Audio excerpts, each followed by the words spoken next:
Okay, let me tell you this, guys. Darkness has no power. Darkness has no power at all. Like darkness, it has no power. Why? If you're in the deep darkness, all right, you don't see anything. You don't see where you're going. You don't see what is next to you. And then you just turn light. In 1 second, that darkness disappears. So do you understand the importance of light in the midst of darkness? Okay, on the other hand, if you have light, it doesn't matter how much there's a deep darkness. It doesn't matter, but you always see something as long as there's a light.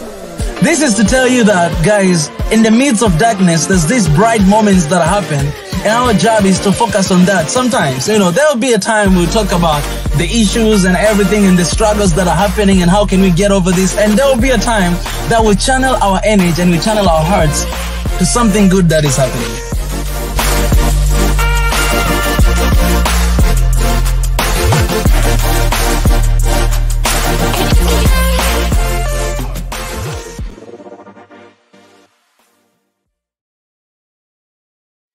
Good evening, good morning, everybody, wherever you are in the world. This is Max Coffee again on the biggest African YouTube channel. You know, this channel has been initiated by Brother Mika and his wonderful team. Paul is behind the scene again today and tonight for me then, and he will be doing a great job as usual. I love the introduction talking about light. I want to bring you some light tonight and explain a bit more about Equal Trade Alliance. Alliance is how we're going to operationalize it. How are we going to get there? But before going into this matter, let us pray and ask God for His guidance, for His protection, and for His love. More than that, I want to thank God especially tonight for this process that is now ongoing in Ethiopia. This country I love. This country I count on to be one of the pillars of our action. So I'm very grateful for this process now initiated. And let's pray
been focusing on explaining what the equal trade certification means. Shortly, it means that from now on, from the moment when this equal trade certification will be adopted and applied, African countries will not only sell their raw materials to Western countries or China for a very little price and then start the whole process again. But from that moment, African countries will become shareholders of company processing these raw materials and share the financial benefit made at the end of the value chain. And I already said that if we apply this system to all thousands raw materials from Africa that are needed to keep Western countries, China, the United States, to keep them creating wealth, if we apply this system, we can eradicate poverty in Africa in our lifetime, and poverty will become a kind of history in Africa. In the second session, we discussed about different things. There were a lot of questions how to realize this objective. And like I told you in the beginning, I'm not someone who only likes to talk. I'm more into action. So tonight I'm going to take you into this journey a bit further. To realize this equal trade, we need to set up an organization. Better than that, we need to create a movement. Without movement, it will be very difficult to challenge the current economic system keeping African countries in poverty. So, as usual, I'm going to use a presentation. This time it will be a bit shorter to tell you about the organizational structure of what we call the Equal Trade Alliance. We need to create an alliance that goes further than only a movement. I remember me telling you that we need to think intelligently, strategically. So I'm going to take you through this presentation and explain what we are planning, how far we are today, November 3rd, 2022, and where we will be next year by June 2023. So let me start sharing this presentation with you.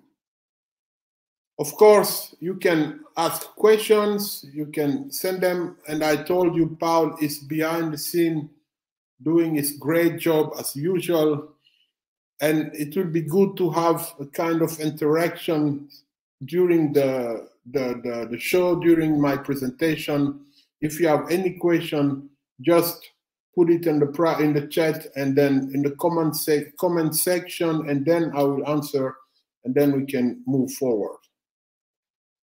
First, starting by the name, Equal Trade Alliance. We need to create an alliance. So it's not only about mobilizing the youth in Africa, what we are doing at this moment, but it's about bringing different target groups together, from university students from high schools, young people in rural areas, farmer cooperatives, media professionals, politicians. So all this group will join the alliance. And why? I'm going to explain the why. Why do we need an alliance? What we want to change, you should see it as a mountain. There is a system, this trade system imposed to Africa exists for almost centuries. It's very well organized, involving international institutions like the World Bank, the FMI, the United Nations, the EU, the government of China, of the United States. They are all well organized to impose this system to Africa. So to get out of this system, we will need a lot of power. That's why I'm talking about the critical mass. You can move a mountain, but then you should put enough power on it to break down the resistance, because the world will not accept this idea with joy, like saying, oh, welcome, come, let's change all system we have been using to oppress you, Africans. So we need to create a critical mass of supporters, both in Africa and outside of Africa. This is the first step. Before starting targeted advocacy actions, before starting imposing the equal trade certification. So you are all welcome to help creating this critical mass. Each voice is important. Don't underestimate yourself. It's about numbers. To help us realize this goal, you don't need to spend too much energy. You don't need to spend money. You don't need to spend too much time. And you will understand as I'm progressing in this presentation. So what it's about, creating, how are we going to create this critical mass? It's about organizing people in every African country and countries we are targeting outside of Africa. Includes the European Union and the United States of America. This is the general structure. We start by country representative. So any one of you, as we progress, you will see countries where we are represented today.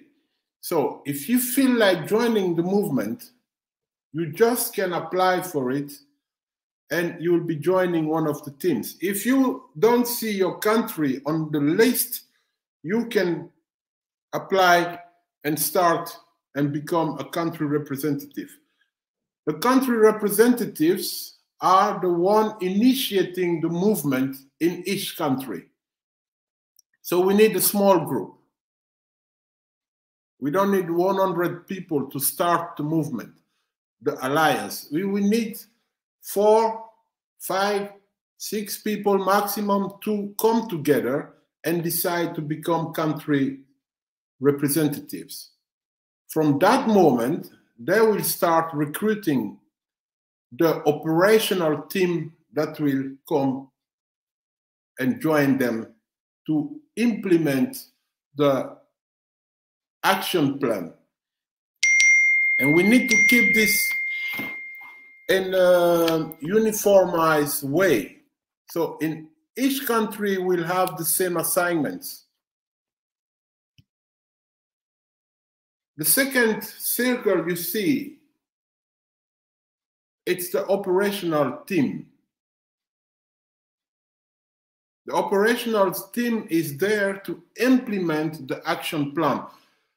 The action plan means how to create these alliances in each country. Because the trade system concerns different target groups. it's not only the youth in Africa. They are the one feeling the negative impact of this trade system, unequal trade system the most. Because our government don't have enough money to invest in job creation, to invest in infrastructure. So the youth in Africa is like hopeless. They can't see any perspective when they think about their future. But it's not only about the youth. It's about farmers. It's about mine workers. It's about people working in administration, getting the salaries that cannot allow you to have a decent life. It's about politicians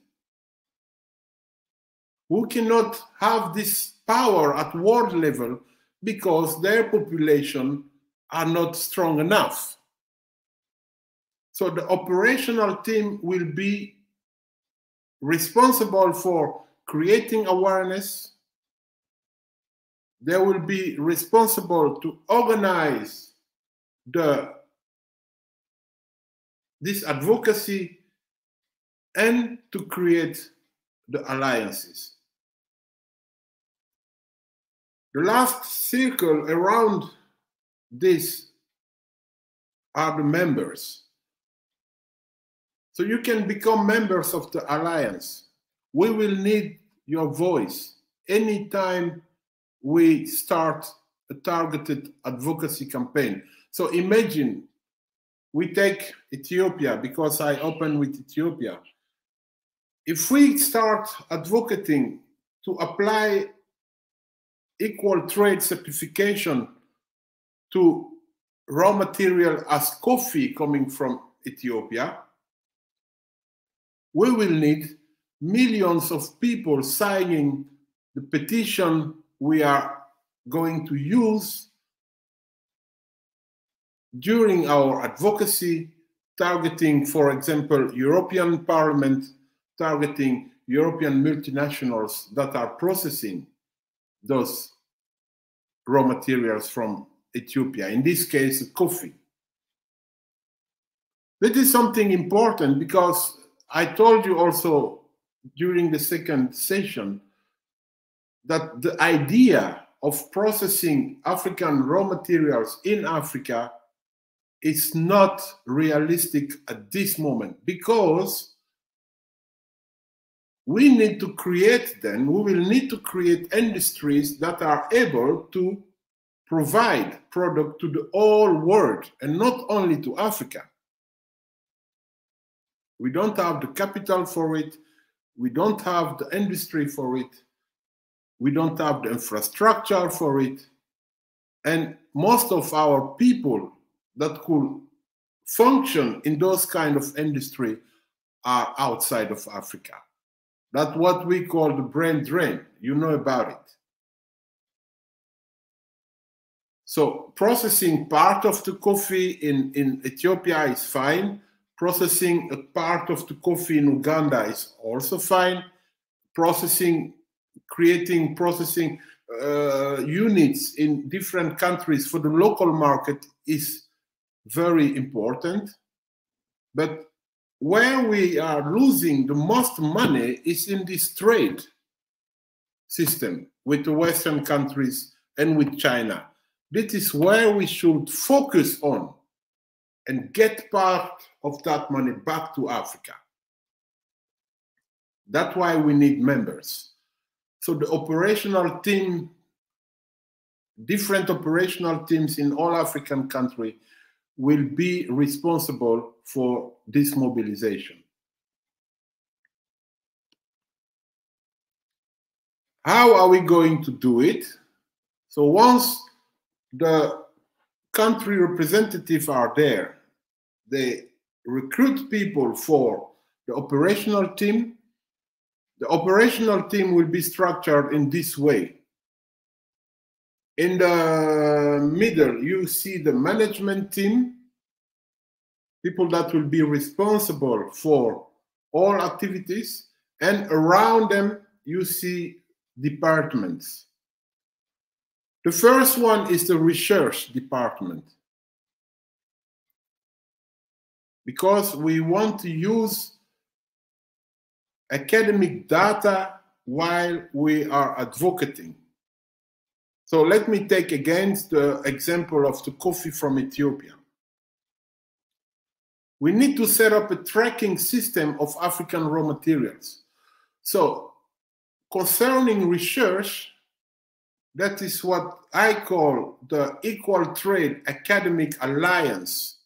So we bring academics together from Africa, but also from countries where our raw materials are going to. In Africa, in this case, in Ethiopia, we work together with one Ethiopian university or another research center. They do research on the upstream side of the coffee value chain. They analyze it, where did it grow, who is involved in the oil trade in Ethiopia, how much money Ethiopia is getting from selling the raw material. And when the raw material arrived, for example, in Germany, we have a team in Germany with the same structure as you see. The research team from Germany will take this research topic and take it to a university in Germany. And then they will do research on the downstream side of the value chain. At the end of this research, we will have enough data showing the discrepancy between in wealth redistribution between Ethiopia and, let's say, Germany. And that will be the base for calculation of the share that should go back to Ethiopia concerning this coffee. That's the reason why we have this research department. Standardization of this system will allow us to list all raw materials from each African country involved in international trade. Outside of Africa, we have to identify where these raw materials are going to. If you think about the cocoa beans, what I shown last time from Ghana, all of this production arrived in the Netherlands, the country where I am now. So we do research, and we have already done it. That's how I showed you last time the discrepancy between what the Ghanaian government is getting from selling cocoa beans to traders who takes it to the Netherlands. So the government in Ghana stays with something like $100 million, and the Netherlands, who only produce semi-finished product, makes every year $20 billion. So those are things we need to come with academic evidences, academic research, to have our advocacy well respected. Because if you just stand up like this and you start shouting, I want this back, I want my money back, without knowing how much money you are losing, don't expect much from that. So that's why we need a research department. Another department will be the planning, because we need to organize all these activities, especially the awareness creation. In Benin, yesterday, I had a meeting with someone who is an artist, who is in the theater, and he told me, listen, this concept of equal trade, we are going to take it on stage to let people from the street, in the market, in the villages, to understand what you are talking about. So awareness creation is very important, but it needs planning. You cannot stand up like this and start shouting, yes, there is this happening, that we need to do it in a very, very, very intelligent way. So targeting different groups and bringing the message to them in different way. The same message, but bring it to people to different way. Children in Africa should understand what's happening. That's the next generation. So when we do awareness creation at primary schools, you can think about how to do it in a very simple way to let children understand what's going on. And children, believe me, can understand this. So that's a planning department to plan researches, to plan awareness creation event, to create, to plan also advocacies, campaigns, like the Equal Trade campaign we have already started. And then you have the human resources department, because we need to recruit still more people in the alliance. So not only youth from universities and high schools, primary schools, but we also need farmers cooperative behind us. This is very interesting. When farmers cooperatives in Africa will join the Equal Trade Alliance, so the Equal Trade Farmers Alliance, they will have an agreement. So anytime a trader coming from Europe, coming from China, coming from the United States, of any other country coming in Africa to deal, our farmer can show them this agreement. Like, fine, you want to do business with us? It's good. You want to buy cocoa, you want to buy bananas, but we do it according to the Equal Trade certification. We are member of this Equal Trade Alliance. So if you buy our product, you take it to China, or you take it to the United States, or you take it to Germany or France, when you process this product and you put the finished product on the market, we will have our share in that money. So if they agree, we can trade. If they don't agree, it's fine. We can stay friends, but not trade partners. And this is where we can create a competition between people going to Africa to trade. The one who will go for equal trade will get the monopoly on trade with Africa. If you don't do equal trade, we don't deal with you. So that's very important to have this human resource recruitment department working on recruiting students, youth, media people, creating these alliances. So we need people working on that department actively. And then we also have the PR and communication department. This message to reach out to all African in each country. You take Ethiopia, we should use all national languages in Ethiopia. You go to Kenya, we should do it in English, but also in Swahili. You go to Tanzania, we have to do it in English, but also in Swahili, and all other local languages, native languages will be used to give this message to African people. All Africans should understand that the time has come to change the system, and all of us should stand up for it. This is how we're going to avoid divisions among African people. So PR and communication will also be responsible for publications in the media. They will be the one representing the alliance officially and talking, a kind of spokespersons of the alliance in every country. The last department we will need, and I will explain why, is the fundraising, local fundraising.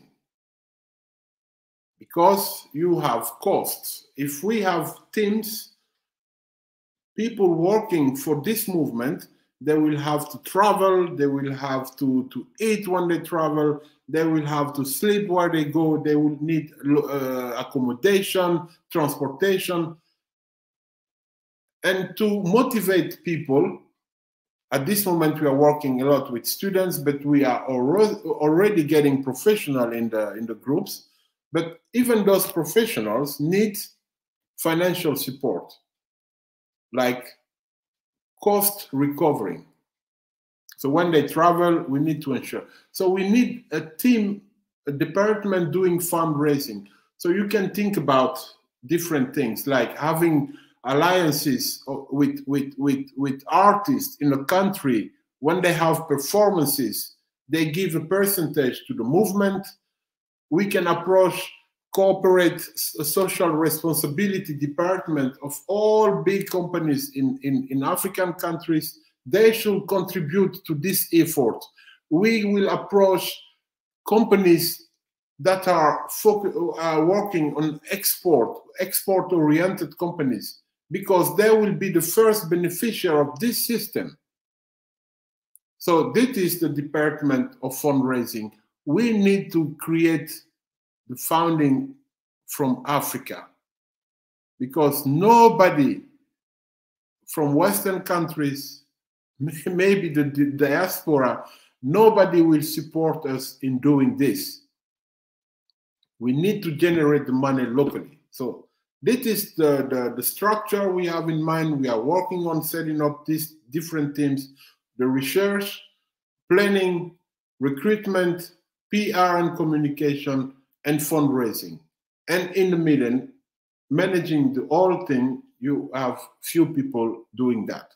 So at this moment in Ethiopia, we are working on setting up this team. In other countries, we are at the stadium of country representatives. So this is how the teams will be operational in each and every African country, and countries outside of Africa where we are also operating. So who are the target groups? This is what the operational team will be responsible. I told you about recruitment, PR and communication and planning. These are the target groups. In each country, you have these groups. So students, the youth, from universities, from high schools, we can go down to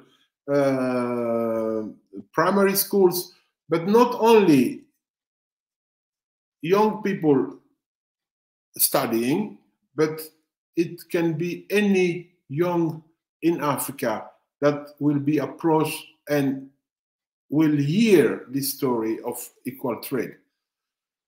And then you have the civil society's organization. There is an urgency right now in Africa to redirect the message, or let's say the fight of these civil societies organizations. Most of them, I don't want to say all of them, but most of them are fighting very hard. They are well organized.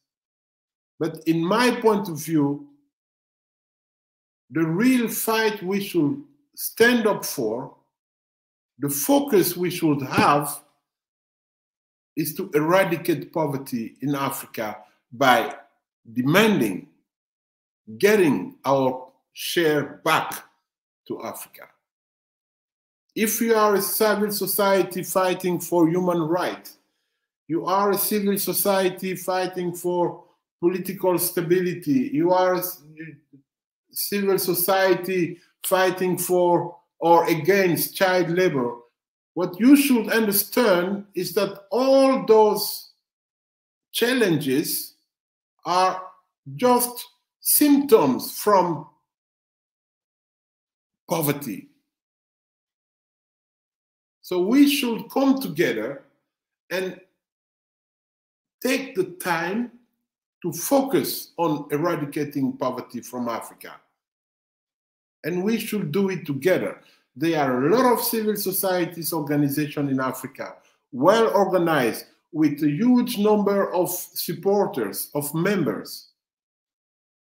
So our PR and communication department and recruitment department will approach all these civil societies organizations, asking them to join the Equal Trade Alliance. It's about creating a critical mass. And they will see very soon, if we eradicate poverty in Africa, a lot of challenges they are facing at this moment will just disappear. And then they will start working on building a new Africa. So it's not about stopping being a civil society organization, but it's about changing your focus and then entering a new area where we will start talking about how to make Africa, how to turn Africa into a paradise. So there is still a lot to do.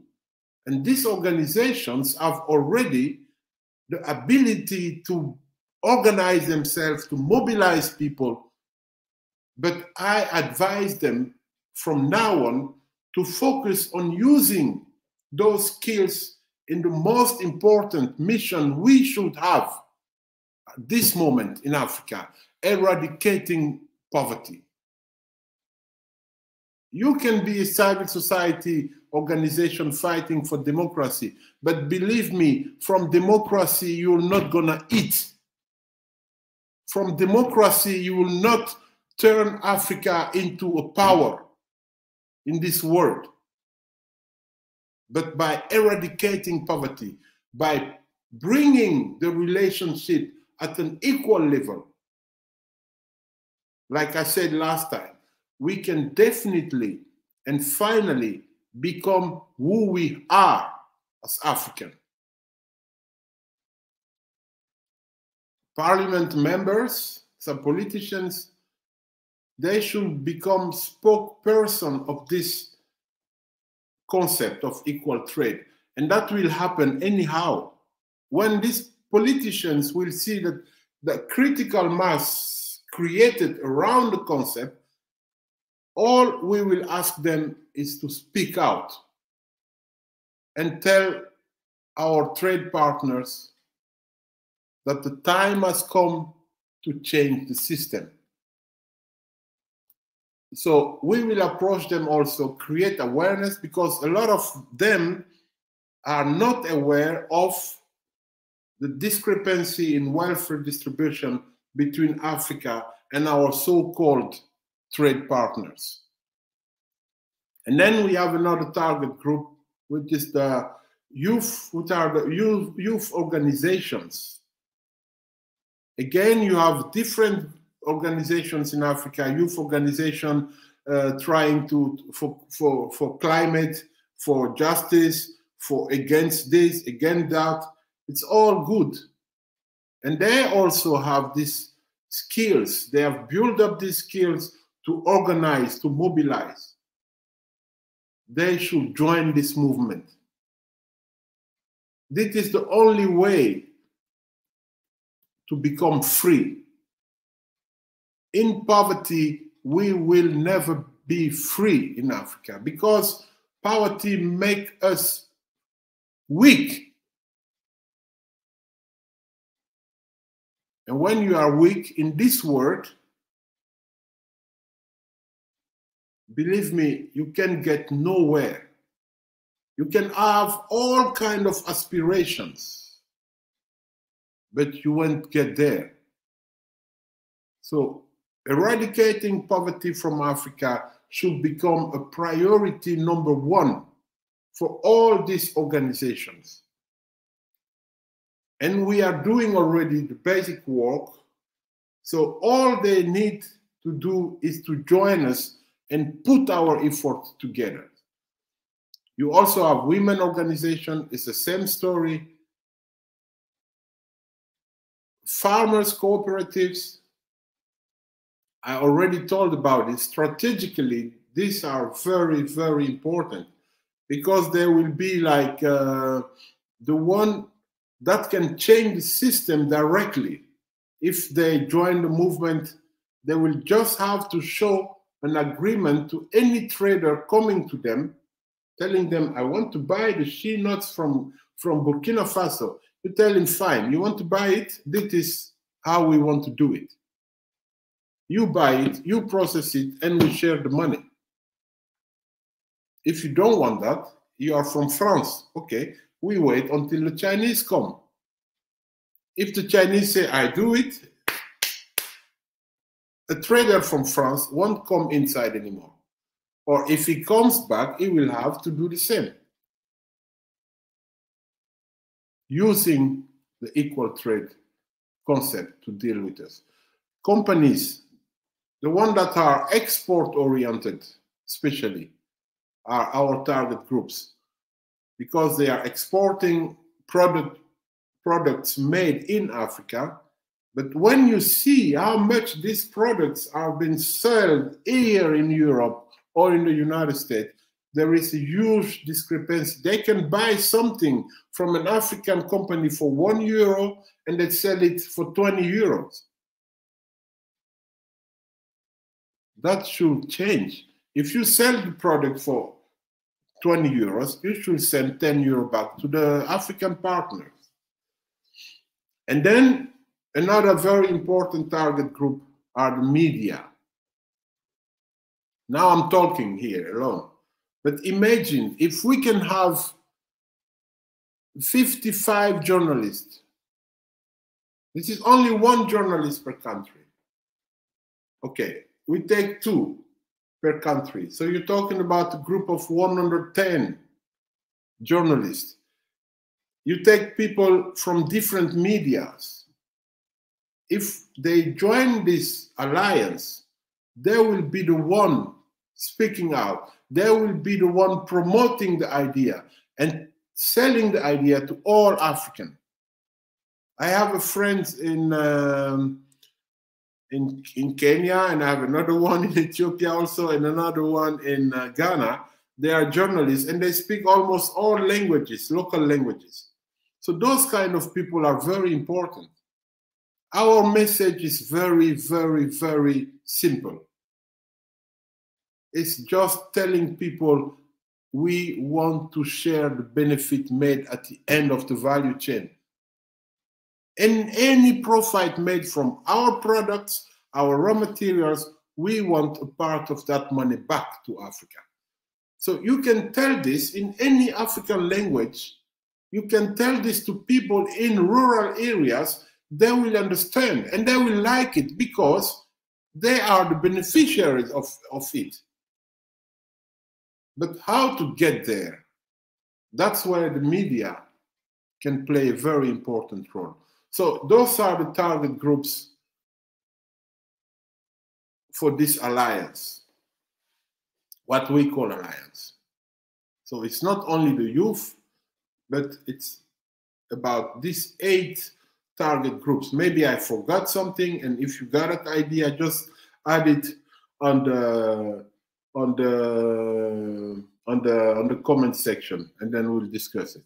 So these were the target groups. Where are we at this moment? I've made it this morning, updated November 2020. So you remember this general structure, starting by the country representative in the center. At this moment, we have country representative in these different countries. Up here, you see the map of Africa. This is how Africa is, the different region of Africa. So you have North, West, Central Africa, East Africa, South Africa. And the 6th region from the African Union are the diaspora. These are the countries where we already have country representative. In Ethiopia, the movement is already a bit farther. Kenya is also on its way to set up an operational team.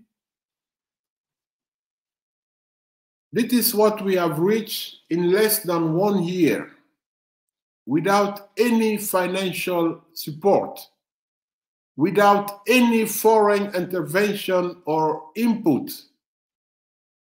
This is what we have reached just because what we are standing for is the right fight. The only reason why we have in each of these countries you see here 3 till 5 people joining the movement without just by hearing what we are willing to change, it creates faith. They believe in it and they understand that this can be the final solution to eradicate poverty in Africa. So we have now country representatives in Morocco, 4 very brilliant students from different universities. In West Africa, we are in Benin, in Burkina Faso, in Ghana, in Gambia, in Guinea-Conakry, in Liberia, Mali, Niger, Nigeria since this morning, Senegal, Sierra Leone, and Togo. In East Africa, this was for me the most surprising when I get application from 2 very, very intelligent students from the University of Comoros. And then we have Ethiopia, where the movement is really getting big at this moment. And maybe it's not a coincidence, but that is where the African Union is based. And I know Ethiopian people are very proud of being African. And they are really doing a lot for this movement. The recruitment at Pan-African level happened through 1 Ethiopian student. So I like to thank you very much. Haile Mariam doing a lot of work, but he also has Melat, he also has Bethlehem supporting him and guiding. We are in Kenya with our brother Benedict. We are in Madagascar. We are in Mauritius. We are in Rwanda, which is also an example of true leadership for Africa, the way we could. Those are good examples, the way the things are going in Rwanda. If we could apply that to all Africa, it will be great. We are in Somalia. This morning, I got an application for Somaliland. We are in South Sudan. And in Sudan, I'm against this division, South Sudan and Sudan. But anyhow, our vision is the United States of Africa. So for me, it doesn't matter. You can call yourself South Sudan today or Sudan. One day you will just be the region of East Africa. So I love you all. And then we have Uganda in East Africa. In Central Africa, we are at this moment in Cameroon, in Burundi, in Chad, and DRC, in Congo. This is where I grew up. I was on the other side of the Congo River in Brazzaville, but every weekend we were traveling to Kinshasa to dance on the music of Papa Wemba. So my heart is there. I grew up in Congo, and I feel more Congolese than Togolese or Guinean. So, but actually I become Pan-African, so it also doesn't matter. In Southern Africa, we are in Botswana already, in Lesotho, in Malawi, in South Africa, in Namibia, in Zambia, and in Zimbabwe. From the diaspora, and that's very interesting, we already have people in Canada, Italy, Germany, India, the Netherlands, the United Kingdom, and the USA. So this is where we are at this moment. November 2022. A bit more than 30 African countries. Just because of the ideal. Without financial support, without foreign intervention or input, just by faith, through faith and belief that we can do this together. So the Equal Trade Alliance is a real Pan-African movement, led by one vision: eradicating poverty from Africa and taking Africa to where we belong to be. Faith is more powerful than anything else. So one more time, please don't underestimate yourself. When I have lectures at universities with African students here, I always start by asking them if they knew about the way the Communist Party of China has been created. And actually nobody knows it. The China you see today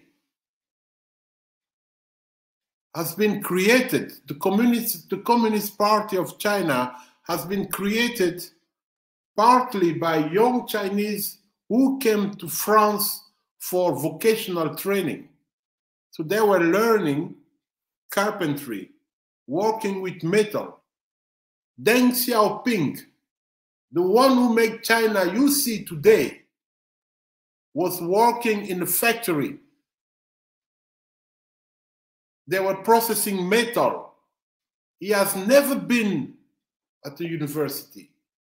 Never. So please don't underestimate yourself.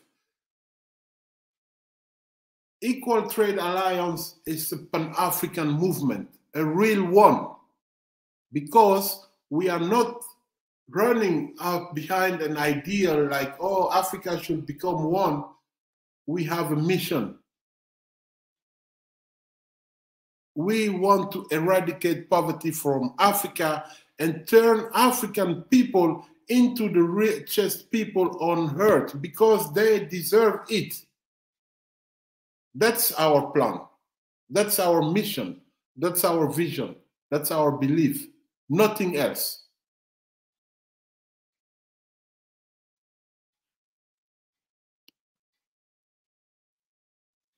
So where do we want to be by June 23? We'll be in 54 African countries. People say 55, 54, but at the end, Africa will become one. So this all will be history. Like, oh yeah, you know, you remember before we were like 55 countries, 54. Because if we go on like the way we are going now, Professor Lumumba says it, if we don't stop poverty in Africa, between now and 50 years, Africa will have 100 countries. Because of this poverty, people will keep fighting among themselves. And Africa will go divided. And people behind that will only benefit from it. So by 2023, we will have covered all African countries. We need to be present in Europe because during the first session, I told you about this crossfire effect. We are going to put European government, European multinational, American government, American Congress itself, American multinational, Chinese multinational, we are going to put them under pressure by involving their own people in the fight, especially the youth in Europe. because they are the one benefiting from this system, but they are not aware of how this system is functioning. So the awareness creation in Europe or in the United States is very important. To get them together with us, they can ask their one government and their one multinational to stop acting the way they are doing with Africa now in their names. And that's the plan. And we are going to do this because it's part of our strategy. The European youth will stand up to ask the change. The African youth will stand up. We will have these alliances and create a critical mass that no system can resist. So this is how we are going to do the thing. This is how it works. This is how we're going to do it. One more time. If you want to join us, if you haven't seen your country in the country representative list, you can join us. That is the email. You can write to and ask for becoming a member of a core team initiating the movement in your own country. This is a WhatsApp number. You can send a message. We'll react directly. So let me summarize what we have been discussing today. To reach this goal of implementation or adoption of the equal trade, we need to create alliances. Create alliances to reach a critical mass that will be used to put pressure on the system that is currently keeping African countries intentionally in extreme poverty.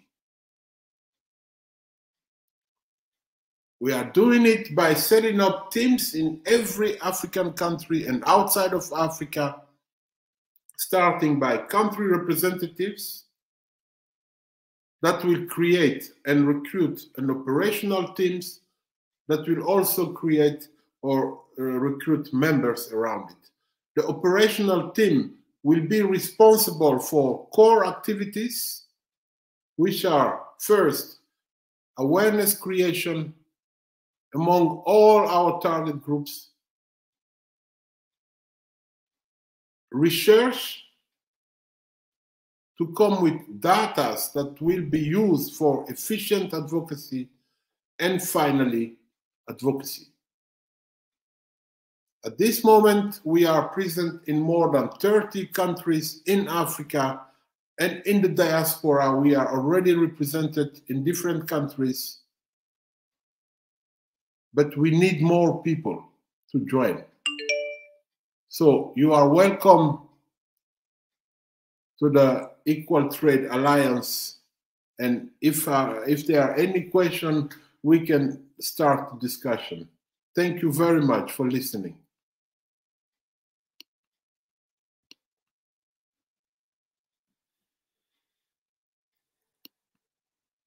Yes. Okay, Brother Paul. I've been speaking too long tonight, but I love it.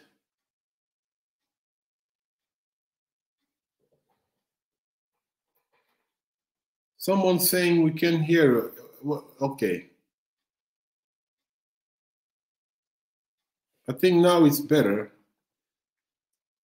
Teamwork by all younger of Africa. Yes, that's very important. Teamwork and mobilizing. Peace, brother. I like your picture. You're welcome. Kife Michael, nice name. Oh, I wish I could read Amharic. So maybe you can translate it for me.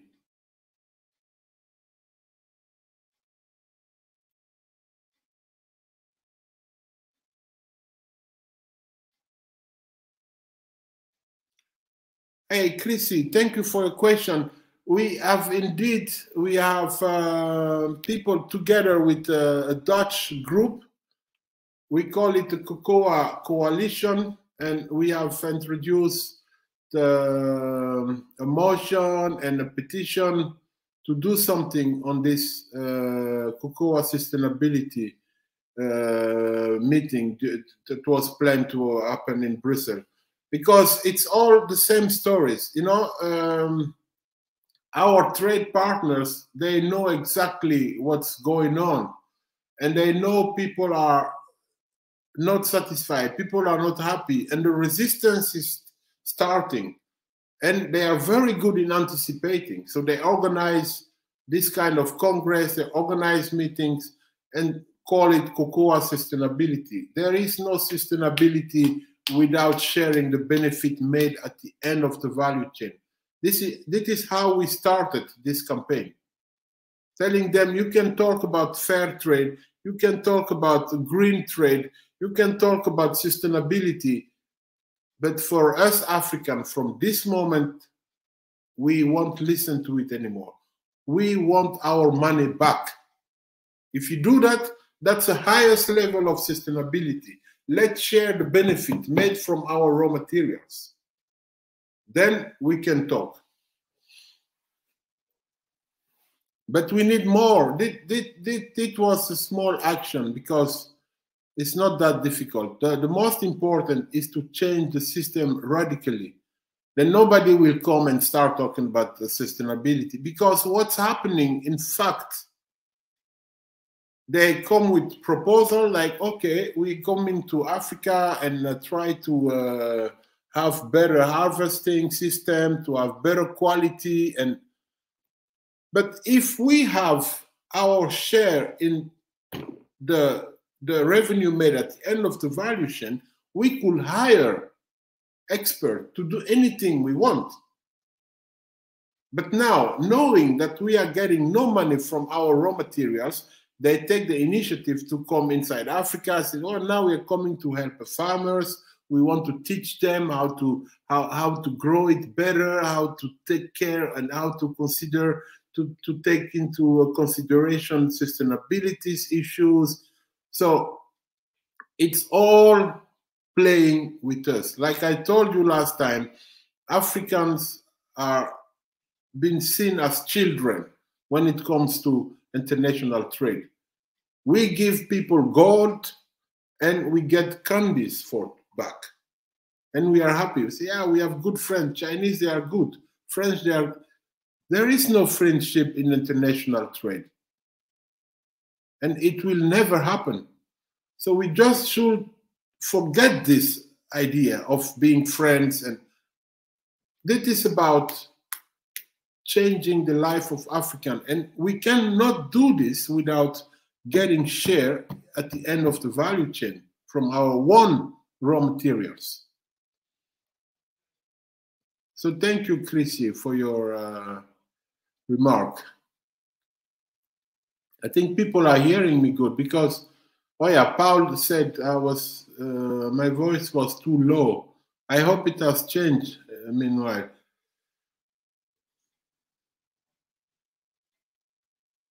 Do you have more questions or remarks, Paul?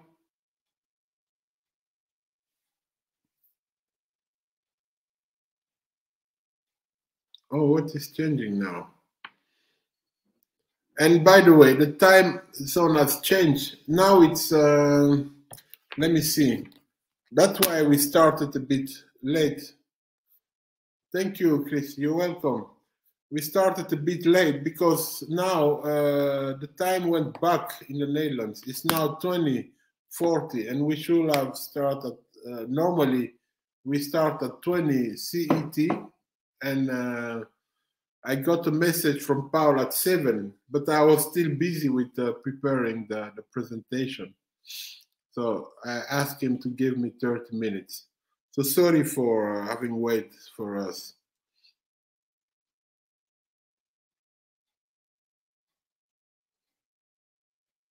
Yeah, there is no friends in international trade. Not at all. Everybody prepare himself to get on table, except we African. We ask people, what do you want? And what is your plan? Oh yeah, let me see. Oh, nice plan. Okay. But we should have our plan. And what we are talking about now, this equal trade concept is very simple. You are a government in Africa. You are farmers. You are an industrial. Just put it on table. When they come, you say, okay, look, this is the agreement I want you to sign before even starting negotiation. If you don't sign it, please go back to the airport. Or you stay here if you want, but don't come back to me. I don't want to talk to you if you don't sign this agreement, saying that we are going to deal based on an equal trade principle. If you do that, you are more than welcome.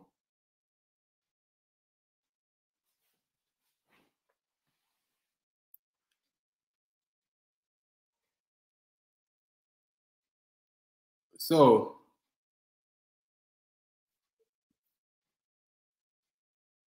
the time is running today too fast. But anyhow, it's so this is a very good remark. No friends in international trade, and also not in even at political level. And we shouldn't allow nobody to intervene in our policies and in anything. We are partners, but we are not friends. So you don't come to me and tell me like, this is how I see, this is how you should act.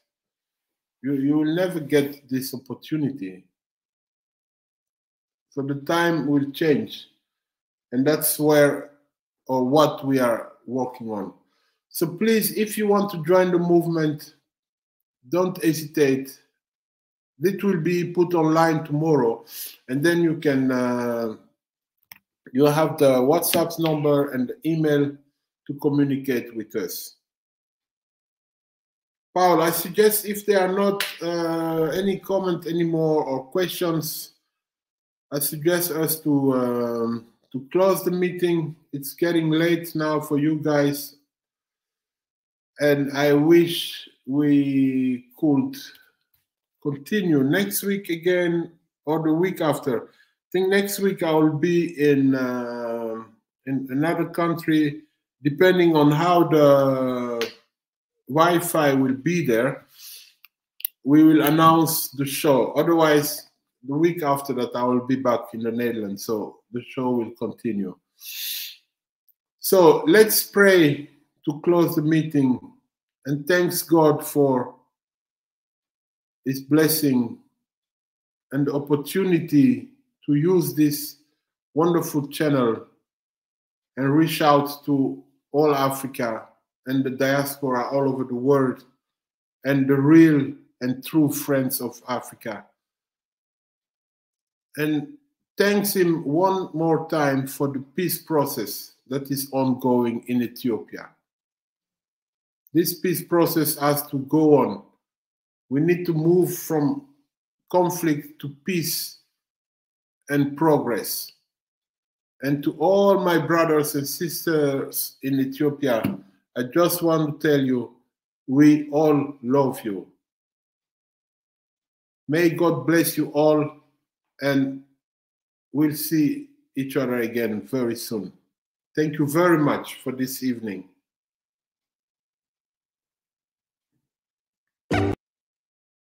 Okay, let me tell you this, guys. Darkness has no power. Darkness has no power at all. Like darkness, it has no power. Why?